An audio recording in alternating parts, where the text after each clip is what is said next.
दूसरे के इरादों को इतना साझा ना करें कि वहां पर आपकी कोई कदर ही ना रहे। नमस्कार, मैं हूं रितेश कुमार। एक सीधा साधा व्यक्ति था जिसने एक धूपबत्तियों की दुकान खोली थी। अब धूपबत्तियों की दुकान खोली थी, बढ़िया तरह से उसने शोरूम की तरह दुकान को सजाया, चारों तरफ धूपबत्तियां रख दी, पूरी दुकान भर गई। और दुकान के बाहर एक बोर्ड लगा दिया था कि यहाँ पर सुगंधित धूपबत्तियां मिलती हैं।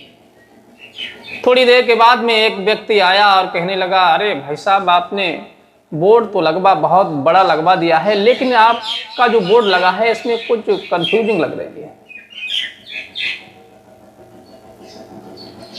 सीधा साधा व्यक्ति बोला कि इसमें क्या कंफ्यूजिंग है, अच्छा खासा लिखा हुआ है कि यहाँ पर सुगंधित धूपबत्तियां मिलती हैं।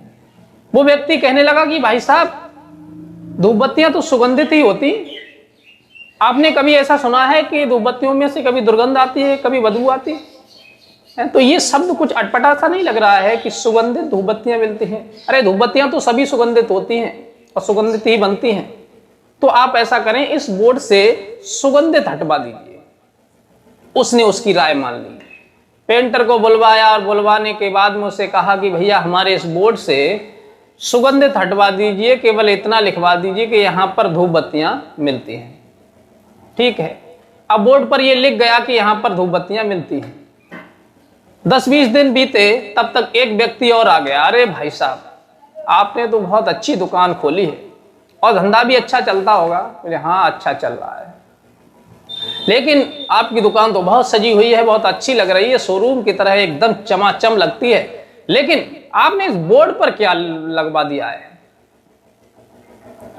आपने इस बोर्ड पर क्या लिखवा दिया है कि यहां पर धूपबत्तियां मिलती हैं?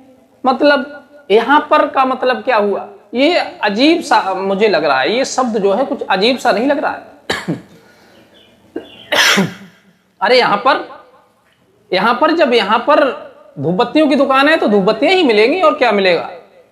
ये शब्द अच्छा नहीं लग रहा है कि यहां पर धूपबत्तियां मिलती हैं। ऐसा करें, ये यहां पर शब्द जो है ये हटवा दीजिए और यहां बोर्ड पर लिखवा दीजिए, यहां पर जो शब्द है ये हटवा दीजिए और केवल ये रहने दीजिए कि धूपबत्तियां मिलती हैं। सीधा साधा व्यक्ति था, उसने उसकी भी राय मान ली और पेंटर को बुलाया। बुलवाने के बाद में उसे पुतवाया और ये कहा कि यहां पर ये हटा दीजिए, केवल धूपबत्तियां मिलती, ये रहने दीजिए। पेंटर ने ऐसा ही किया। 1 आध महीना गुजरा, तब तक एक सज्जन और आ गए और कहने लगे, अरे भाई साहब, आपने तो कमाल कर दिया, बड़ी अच्छी दुकान खोली और दुकान गजागज धूपबत्तियों से भरी हुई है और बहुत अच्छे लग रहे हैं आप, लेकिन आपका ये बोर्ड जो है ये अच्छा नहीं लग रहा है। बोले क्यों? बोले इसमें थोड़ी सी कमी लग रही है। बोले क्या कमी लग रही है? बोले कमी ये लग रही है कि धूपबत्तियां मिलती हैं। अरे यहां तो धूपबत्तियां ही मिलेगी और कुछ थोड़ा ही मिलेगा, ये चीज हटवा दीजिए,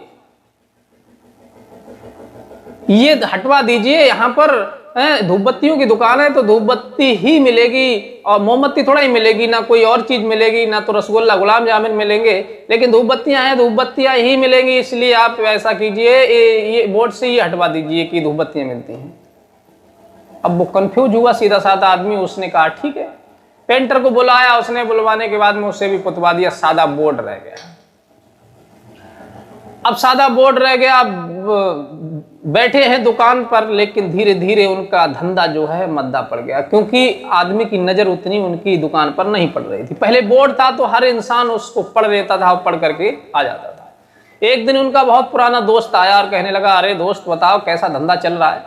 बोले कुछ कहा नहीं जाता, धंधा बहुत मंदा चल रहा है, अब समझ में नहीं आ रहा है कि क्या काम करें।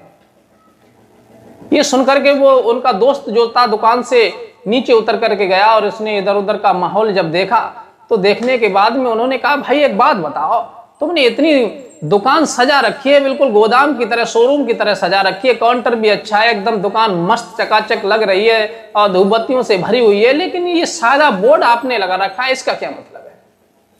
सीधा साधा व्यक्ति कहने लगा, भाई फिर क्या करूं बताओ? बोले अरे इस बोर्ड पर ये लिखवाइए कि यहां पर सुगंधित धूपबत्तियां मिलती हैं। उस दोस्त की बात सुनकर के उस सीधे साधे व्यक्ति को बड़ी हंसी आई। सोचने लगा बारे बार मैं दूसरे की राय मानता चला आया तो राय मानते मानते मेरा धंधा भी ठप हो गया।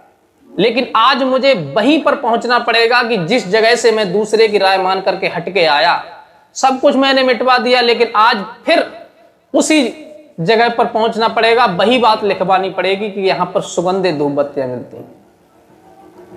तो फिर उसने बोर्ड पर वही लिखवा दिया कि यहाँ पर सुगंधित धूप बत्तियां मिलती हैं, और फिर उसका बिजनेस जो था फिर से जोर शोरों से चलने लगा। तो साथियों, इस कहानी से आपको ये सीख मिलती है कि किसी की राय मानते मानते इतनी भी उसकी राय मत मानिए कि आपका धंधा ही चौपट पड़ जाए। यानी आप दूसरे की राय और सलाह इतनी मान लीजिए कि उस जगह पर आपकी ही कोई वैल्यू और कदर ना रहे। इसलिए दूसरे की राय लेनी भी जरूरी है, तो इतनी लीजिए कि वहां आपकी वैल्यू ना घट जाए। अगर ये कहानी आपको अच्छी लगी हो तो प्लीज हमें सपोर्ट कीजिए, हमारे चैनल को सब्सक्राइब कीजिए और अपने यार दोस्तों को भी शेयर कीजिए। मिलते हैं किसी नेक्स्ट वीडियो के साथ, तब तक के लिए।